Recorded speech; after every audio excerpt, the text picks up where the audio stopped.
Hello everyone, welcome back my channel. मैं हूं दीपिका। कैसे हो आप सब? आई होप आप सब अच्छे होंगे। तो फ्रेंड्स, आज की वीडियो में हम थ्रेडिंग दिखाने वाले हैं।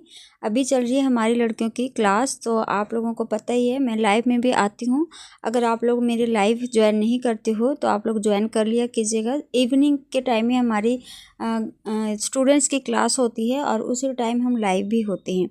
तो अलग से भी वीडियो बनानी होती है, अलग से भी उनकी क्लास होती है। तो ये वीडियो रिकॉर्ड वीडियो थी, तो मैंने सोचा कि चलो मैं आप लोगों को दिखाती हूँ। आपने तो इनको तो आप जानते होंगे। देखो, जब हमारे स्टूडेंट्स की क्लास होती है और मुझे क्लास देनी होती है तो हमें मॉडल बुलाना पड़ता है। हम क्लाइंट के ऊपर हम नहीं करते, जो मैंने लाइव में भी बोला हुआ है बार बार। तो ये हमारे मॉडल नहीं है, ये हमारे घर के मेम्बर है। तो इनके ऊपर मैंने थ्रेडिंग बताए हुए थे हमने कि थ्रेडिंग कैसे करना है। ओके, आप लोगों को भी दिखा रही हूँ कि थ्रेडिंग में धागा हम कैसे चलाते हैं, कैसे हम आईब्रोज को बनाते हैं। देखिए, थ्रेडिंग जब हमें करनी होती है ना, तो थ्रेडिंग की जो आईब्रोज है हर किसी के अलग अलग है। किसी की मोटी है, किसी की पतली है, किसी की ग्रोथ ही नहीं है। तो ऐसे आईब्रोज हमारे सामने आते हैं। तो ये आप देख सकते हैं, इनकी शेप बहुत अच्छी है, इनकी आईब्रो भी बहुत अच्छी है। तो ऐसे में समझने में हर किसी को थोड़ा इजी रहता है। अब जिनकी ग्रोथ बिल्कुल भी नहीं है, उन पे हम बताएं आपको कि हम थ्रेडिंग कैसे करें, तो आप लोगों को समझ में ही नहीं आएगी। इसलिए जिनकी ग्रोथ है उनमें थोड़ा समझाने में इजी रहता है। ओके, तो आप देख सकते हैं कि कैसे थ्रेडिंग यहाँ पर हो रही है। यहाँ पर मेरी स्टाफ सिमरन थ्रेडिंग कर रही है और यहाँ पर मैं लड़कियों को बता रही थी साइड में खड़े होके। और हमारा साथ में और भी काम था, कलर के थे। और ये जो थ्रेडिंग हो रही है, इससे पहले हमने इनकी फेशियल की थी और फेशियल की लाइव हुई थी। आप लोग अगर मेरे चैनल को सब्सक्राइब नहीं किया है तो साथ साथ में सब्सक्राइब कर लीजिए। एंड अगर आप हमारे लाइव में नहीं आते तो लाइव में भी जुड़िए। हम लंच टाइम में भी, मैं 2 बार लाइव आती हूँ, एक लंच टाइम 1:30 से 2 बजे एंड एक इवनिंग के टाइम में।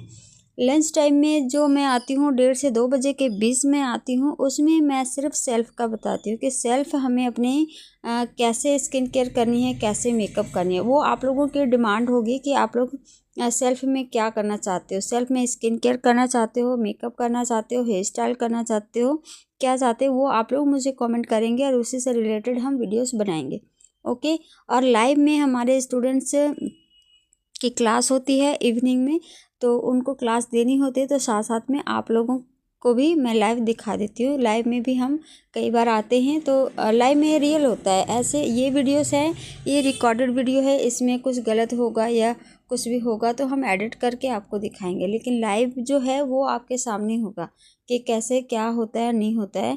अब कई बार हम लड़कियां हमारे फेशियल करती हैं, उसमें कई बार उन्होंने बाउल्स गिरा दिए, कई बार पानी गिरा दिए। तो ये सब रियल होता ही होता है। सैलून में भी होगा, कहीं भी आप करोगे तो रियल में जो होता है वो सभी चीज़ें हम आपको दिखाते हैं। ओके, थ्रेडिंग के साथ साथ यहाँ पर upper lips and forehead and upper lips भी हम साथ साथ में करते जाएंगे। और देख रहे हैं आप, थ्रेडिंग यहाँ हो गई है, उसके बाद फोरहेड भी क्लीन करेंगे।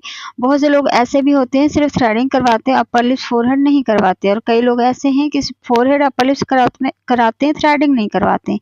तो हमारे क्लाइंट्स की ये मर्जी होगी, वो ही बताएंगे कि थ्रेडिंग करना है या अपर लिप्स करवाने हैं या फिर फोरहेड करवाना। यहाँ हमारे स्टूडेंट्स को बताना था, तो हमने तीनों चीज़ किए हैं, फोरहेड भी, अपर लिप्स भी एंड थ्रेडिंग भी। ओके, तो एक थ्रेडिंग एक साइड की शेप कंप्लीट हो चुकी है, एक साइड की शेप आप देख सकते हैं कंप्लीट हो चुकी है।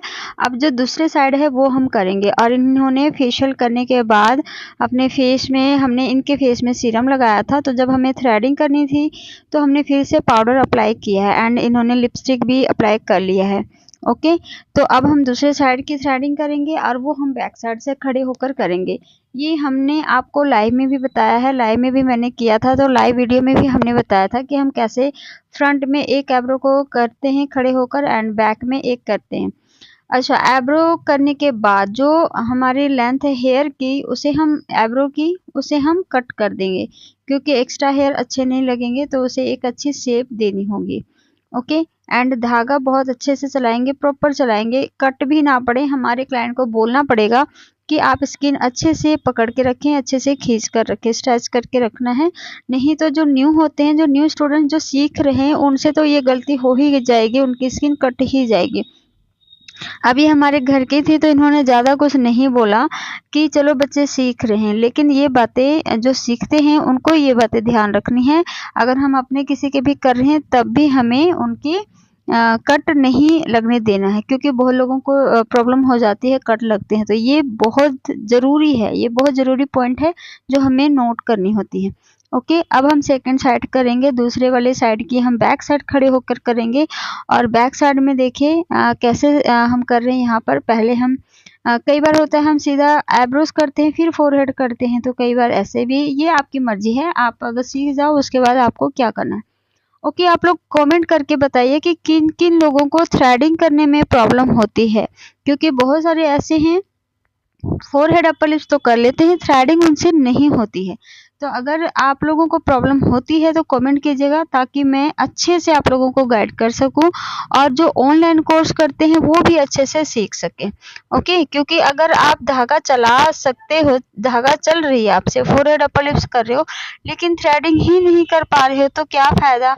मैंने बहुतों को देखा है कि पार्लर के सारे कोर्सेस आते हैं और थ्रेडिंग ही नहीं आती है, तो क्या फायदा उसका। आपको थ्रेडिंग करनी ही पड़ेगी। हमारे सैलून में सबसे पहले हमारी क्लाइंट जो होती है फर्स्ट, वो थ्रेडिंग की होती है, तो थ्रेडिंग आनी ही चाहिए। ओके, तो जिन जिन लोगों को थ्रेडिंग नहीं आती है वो कमेंट करके बताएं, ताकि मैं लाइव में बताऊं आप लोगों को कि थ्रेडिंग आप कैसे करो कि आपके लिए इजी रहेगा, आप थ्रेडिंग कर पाओगे इजीली।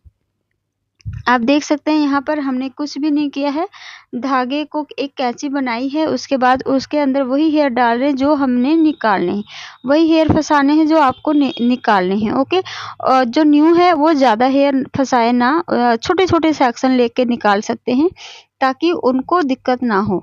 ओके, अगर वो ज़्यादा हेयर फंसाएंगे तो वो जब खींचेंगे तो हमारी क्लाइंट को पेन बहुत ज़्यादा होगा। तो अगर हम थोड़े थोड़े करके खींचेंगे तो पेन भी पता नहीं चलेगा और जो सीख रहे हैं उनको भी इजी लगेगा। और थोड़ा टाइम ज़रूर लग जाता है, जो सीखते हैं उनको टाइम ज़रूर लग जाएगा आईब्रो करने में, क्योंकि उनकी प्रैक्टिस बिल्कुल भी नहीं हुई है, तो थोड़ा टाइम लग जाती है। अब आप देख सकते हैं नीचे की साइड, जो हमारे आईब्रो के नीचे जो साइड है उसे हम कैसे निकाल रहे हैं, क्योंकि सेंसिटिव एरिया है, ये बात ध्यान रखनी है। फोरहेड में कट तो पड़ जाती है, फोरहेड में आप देख सकते हैं जो आईबॉल एरिया है वो थोड़ी सेंसिटिव होती है फोरहेड के अकॉर्डिंग। तो अगर हमारा फोरहेड इजीली हो गया है तो ऐसा नहीं है कि हमारी जो आईब्रो के नीचे की है जो एरिया वो आपके इजीली हो जाएंगी। यहाँ बहुत ध्यान देना पड़ता है और बहुतों से ये गलती हो भी जाती है, कट पड़ जाते हैं। हर किसी के हाथ भी नहीं बैठते थ्रेडिंग में, लेकिन आप जब सीख जाओगे तो आपको पता लग जाएगा कि हमें कैसे करनी है। अब आप देख सकते हैं कैसे नीचे की साइड कैसे हेयर को धागे में फंसा रहे हैं और इजीली कैसे रिमूव कर रहे हैं। अब इनके सिर्फ शेप देना रह गया है, एक्स्ट्रा हेयर सारे निकल गए हैं और अब शेप देनी रह गई है। आईब्रो में शेप बहुत ज़्यादा ज़रूरी है, अगर हम शेप दे दें तो बहुत अच्छी लगती है और अगर आप शेप ना दो तो अच्छी नहीं लगेगी। सबसे पहले कोशिश करनी है जितने एक्स्ट्रा हेयर है वो निकालें। अब आप दूसरी साइड देख सकते हो, इनके दूसरे साइड के आईब्रो में कट पड़ी हैं, इसीलिए अच्छे से इतनी अच्छी उभर के नहीं आई है शेप, नहीं तो आईब्रोज की शेप बहुत प्यारी बनती है। और वन साइड देख सकते हैं बहुत अच्छी शेप बनी है।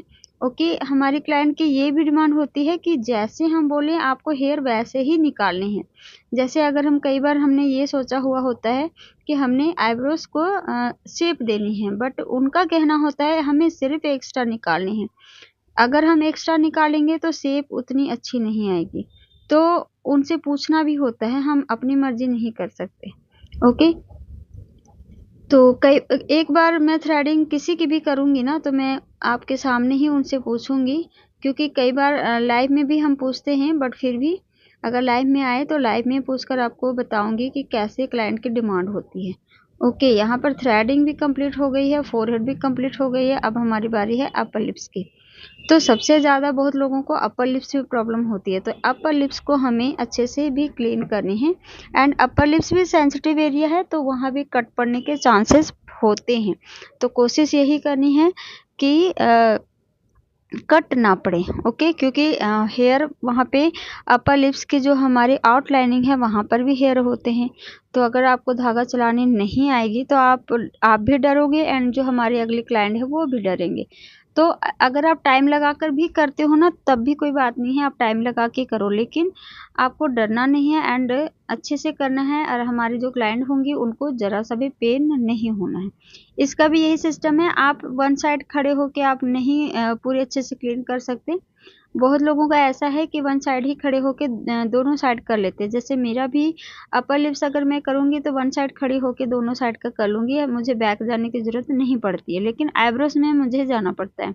आईब्रोज पे मैं एक फ्रंट में खड़ी होकर करती हूँ, एक बैक में करती हूँ, और अपर लिप्स में वन साइड में ही कर लूँगी। अगर मुझे लगेगा कि हेयर अच्छे से रिमूव नहीं हुए हैं तो फिर बैक भी जाते हैं। ये आपको देखना है कि आप कंफर्टेबल किस में हो। हमारी कंफर्टेबल पे डिपेंड करता है कि हम कंफर्टेबल हैं, जैसे काम करने में कंफर्टेबल है आप वैसे कर सकते हो। अब यहाँ पर आप देख सकते हैं हमारे फोरहेड, अपर लिप सब कुछ अच्छे से हो गई है। अपर लिप्स हमें बार बार चेक करना पड़ता है क्योंकि वहाँ बहुत छोटे छोटे हेयर होते हैं और ज़्यादातर छोटे छोटे हेयर रह ही जाते हैं। हमारी क्लाइंट यही सोच के आती है कि उसके बाद हमें 1 मंथ के बाद आना है, तो अगर आप अच्छे से करोगे तो 1 मंथ के बाद ही आएंगी। और जिनकी ग्रोथ बहुत